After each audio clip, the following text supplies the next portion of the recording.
and gentlemen, I present to you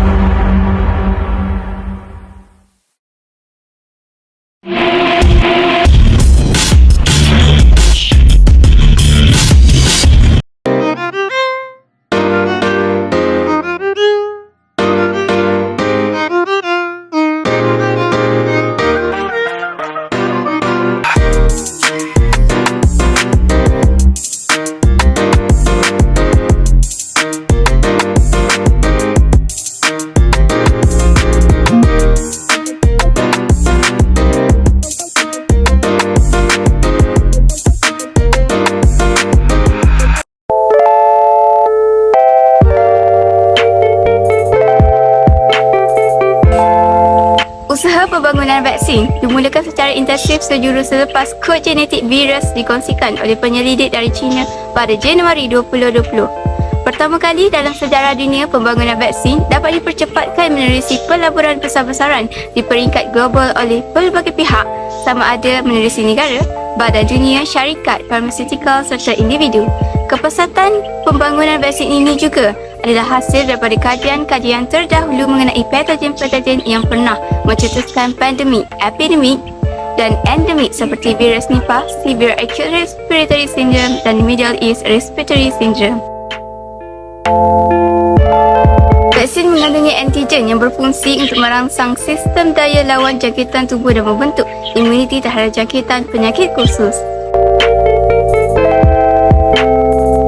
Vaksin COVID-19 merangsang sistem imun supaya jika kita terdedah kepada coronavirus SARS-CoV-2, badan kita boleh bertindak terhadap jangkitan COVID-19. Pelbagai platform seperti rujukan genetik RNA, viral vector, virus nyah aktif dan subunit protein telah digunakan untuk menyediakan vaksin coronavirus yang selamat dan berkesan.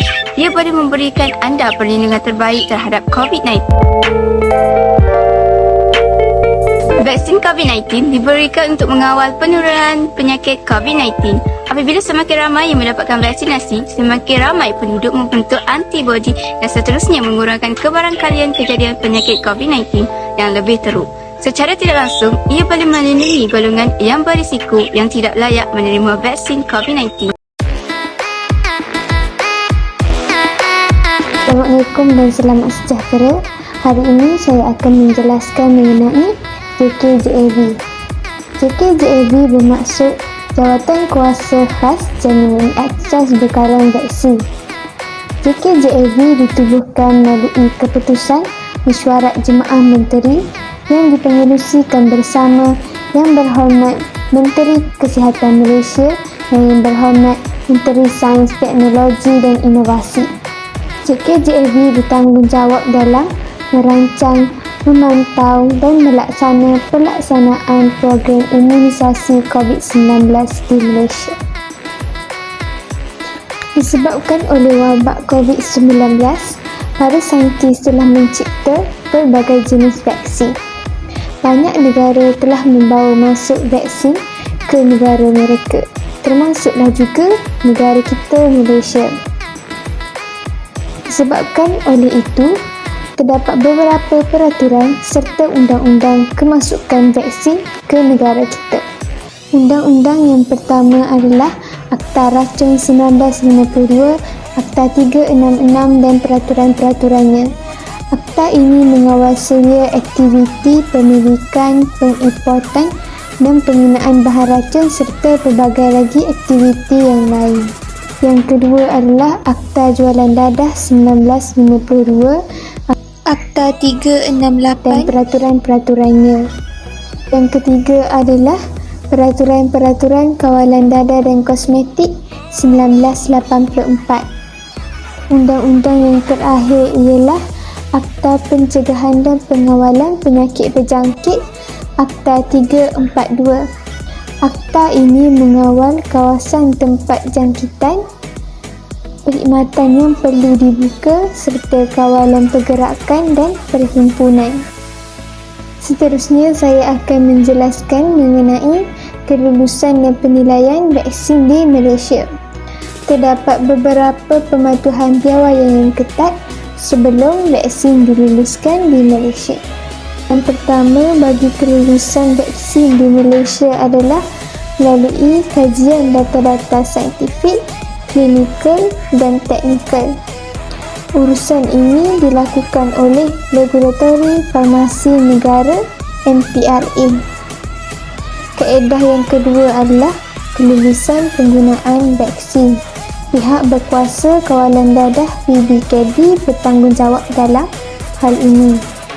Selepas diluluskan oleh pihak MPRA, pihak PBKD perlu membuat keputusan untuk meluluskan vaksin tersebut atau tidak. Kaedah yang terakhir adalah pemantauan kesan sampingan susulan imunisasi AEFI. Kelompok vaksin yang akan digunakan di Malaysia akan dipantau dari beberapa aspek mengikut ketetapan piawaian WHO. Pemantauan ini bagi melihat kesan terhadap imun badan selepas vaksinasi. Selain itu, saya juga akan menerangkan maksud keberkesanan vaksinasi. Keberkesanan vaksinasi dinilai melalui keupayaan vaksin untuk melindungi individu daripada simptom penyakit COVID-19 selepas menerima suntikan vaksin. Terus keberkesanan vaksinasi berbeza mengikut kajian klinikal, jenis vaksin dan risiko penyakit serta beberapa faktor-faktor yang lain. 50% merupakan tahap minimum keberkesanan vaksin yang telah ditetapkan oleh WHO. Oleh hal yang demikian, semua jenis vaksin yang telah diluluskan oleh MPRA adalah selamat dan berkesan. Berikut merupakan jenis-jenis vaksin. Yang pertama merupakan mRNA, yang kedua vector virus, dan ketiga virus yang aktif. Jenis mRNA kandungannya merupakan jujukan mRNA yang dimasukkan ke dalam sel untuk menghasilkan protein virus yang spesifik. Fungsi jenis vaksin ini menggunakan molekul mRNA bagi merangsang imuniti agar dapat mengenali protein pada virus yang disasarkan. Antara cabarannya merupakan jenis mRNA memerlukan keadaan penyimpanan yang sejuk lampau, dan ini merupakan pertama sekali digunakan sebagai vaksin dalam sejarah perubatan. Contoh vaksin jenis mRNA merupakan Pfizer dan Moderna.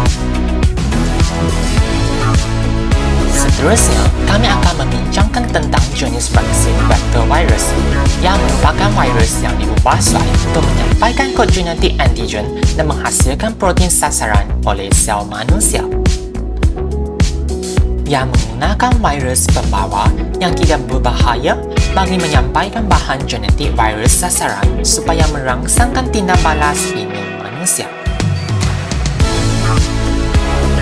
Cabarannya merupakan proses penghasilan yang amat kompleks bagi memastikan vektor virus yang digunakan adalah selamat. Contoh vaksin jenis vector virus merupakan AstraZeneca dan juga CanSino Biologics. Kemudian, kami akan mengupas tentang jenis vaksin virus yang aktif, yang merupakan virus yang telah dimatikan menggunakan suhu tinggi, bahan kimia dan juga radiasi. Fungsi yang merupakan virus yang telah dimatikan bagi merangsang tindak balas imun manusia.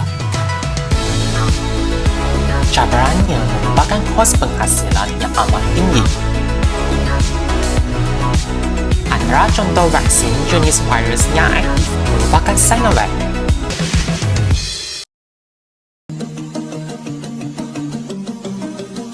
Vaksin-vaksin yang terdapat di Malaysia hanya terdapat 5 sahaja, iaitu Pfizer, AstraZeneca, Sinovac, CanSino Bio dan Sputnik V.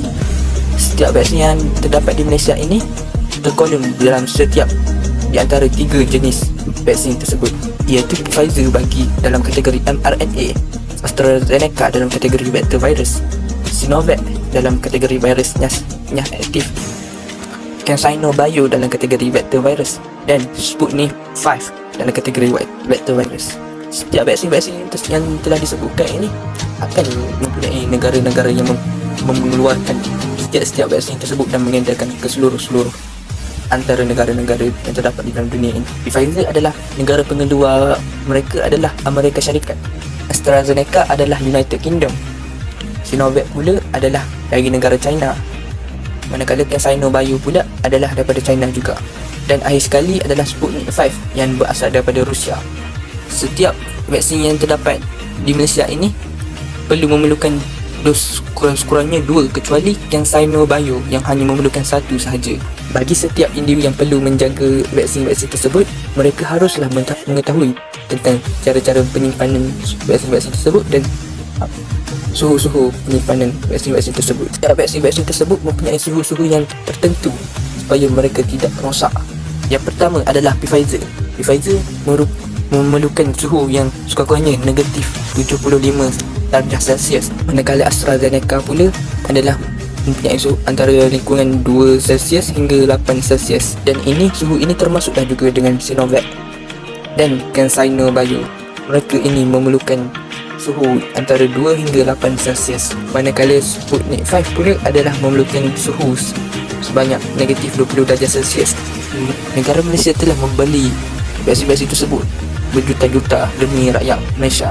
Iaitu adalah Pfizer sebanyak 32 juta, AstraZeneca sebanyak 12.8 juta, manakala Sinovac pula adalah sebanyak 12 juta dan CanSino Bio adalah 3.5 juta. Sputnik 5 pula adalah 6.4 juta. Bagi vaksin yang memerlukan 2 dos, setiap individu akan mendapat vaksin dari jenis yang sama dan tempoh masa menerima vaksin kedua adalah bergantung kepada jenis vaksin. Sebagai contoh, selang masa antara dos pertama dengan dos kedua adalah bagi vaksin Pfizer dan Sputnik 5 adalah 21 hari, manakala bagi vaksin AstraZeneca adalah 28 hari iaitu 4 minggu, dan vaksin Sinovac pula adalah 14 hari iaitu 2 minggu. Bagi setiap penerima vaksin, mereka akan berasa simptom-simptom iaitu selepas dicucuk vaksin. Simptom-simptom ini adalah simptom yang biasa. Antara kesan sampingan vaksin adalah demam, keletihan, sakit kepala, lengah otot badan, menggigil, kesejukan, diarrhea ataupun sakit di bahagian tempat cucuk. Simptom-simptom yang perlu diambil serius adalah kesukaran bernafas, pembengkakan muka dan tekak, denyutan jantung menjadi cepat, ruam yang teruk di seluruh badan, rasa lemah dan pening. Simptom-simptom ini perlu diambil serius dan perlu dibawa ke hospital berdekatan. Seterusnya, kami akan memaparkan statistik vaksinasi COVID-19 di Malaysia.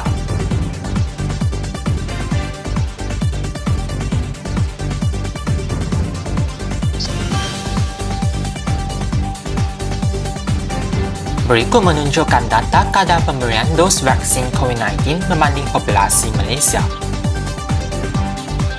Seperti yang kita dapati daripada data tersebut, populasi keseluruhan yang melekat vaksinasi masih belum mencecah sasaran kita, iaitu 80%. Jadi, rakyat Malaysia yang masih belum divaksinasi hendaklah mendaftar secepat mungkin. Berikut menunjukkan jumlah peratusan pemberian dos vaksin berbanding dengan populasi bagi setiap negeri setakat 17 Oktober 2021. Statistik tersebut menunjukkan bahawa Lembah Kelang mencatatkan peratus populasi keseluruhan yang lengkap vaksinasi yang paling tinggi, manakala Kelantan mencatat peratus yang paling rendah antara negeri-negeri itu. Seterusnya, marilah kita melihat pada peratusan jenis vaksin yang telah disuntik setakat 18 Oktober 2021. Data tersebut menunjukkan bahawa jenis vaksin Pfizer mencatat peratus yang paling tinggi, diikuti Sinovac, AstraZeneca, manakala CanSino mencatat peratus yang paling rendah antara jenis-jenis vaksin yang terdapat di Malaysia. Bulan penuh harikan purnama, berhembus angin, malam pur terlena. Kekebalan tubuh faktor utama. Hadirnya vaksin mengusir corona. Justru itu, saya menyeru rakyat Malaysia agar mendapatkan vaksinasi secepat mungkin agar negara kita Malaysia dapat mencapai imuniti kelompok.